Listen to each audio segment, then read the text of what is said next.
जानिए हर सच की कहानी दिनेश ठक्कर की जुबान आपके अपने नेशनल न्यूज इंडिया पर। The honor is looking into that aspects of legality of that order.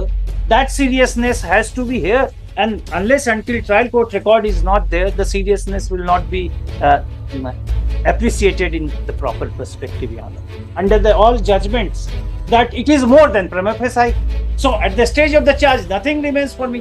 This is a legal issue which I am raising, which has not been dealt till date, Your Honor.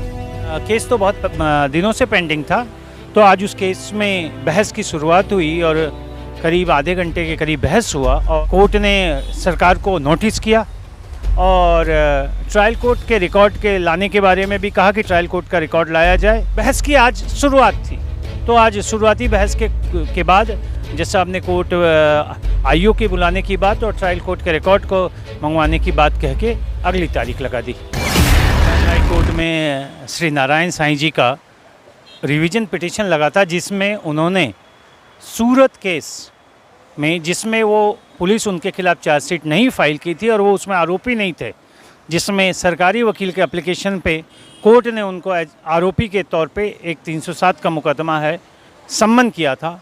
उसी सम्मन order के खिलाफ साईं जी जो है आज वो आए हुए हैं यहाँ पे अपील में अहमदाबाद हाई कोर्ट में।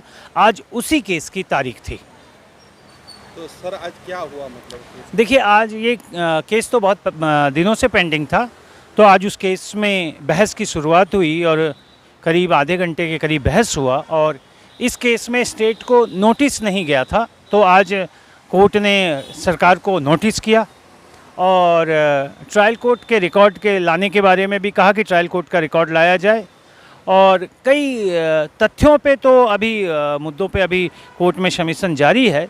कानूनी मुद्दे और तथ्यों पे कोर्ट में साईं जी की तरफ से मेरे द्वारा प्रस्तुत किया गया और बहस की आज शुरुआत थी।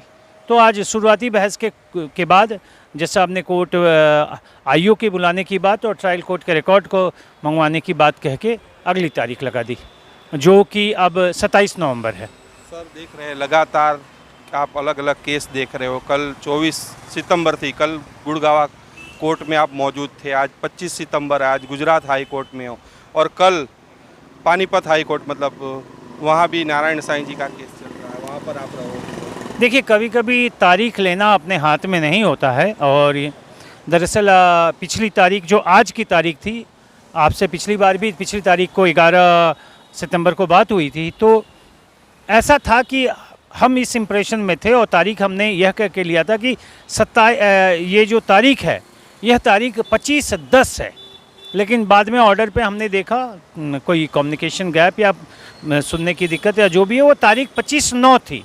तो इस तरह कानूनी प्रक्रिया में तारीखों का कभी कभी साथ आ जाना होता है। तो हाँ, ये बात सत्य है कि उससे ट्रैवलिंग में यदि कोर्ट अलग अलग सिटी में हो, अलग जगह पर हो, जैसा इस केस में है, तो दिक्कतें तो आती है। और दूसरी बात यह है कि साईं जी का केस मैं अपनी तरफ से तारीखों को अपने अनुसार लेकर डिले नहीं करना चाहता, तो कोर्ट यदि वो नज़दीक की तारीख थी तो अच्छी है, वो हुई। हाँ, आना जाने में जो है शेड्यूल हेक्टिक हो जाता है, बट ये वकील का एक पार्ट ऑफ लाइफ है जिसमें इन चीज़ों को रूबरू होना पड़ता है और उसके बीच में काम करना पड़ता है। और वही मैं कर रहा हूँ। अब यहाँ से निकलूँगा और कल फिर पानीपत में रहूँगा। जानिए हर सच की कहानी दिनेश ठक्कर की जुबान आपके अपने नेशनल न्यूज इंडिया।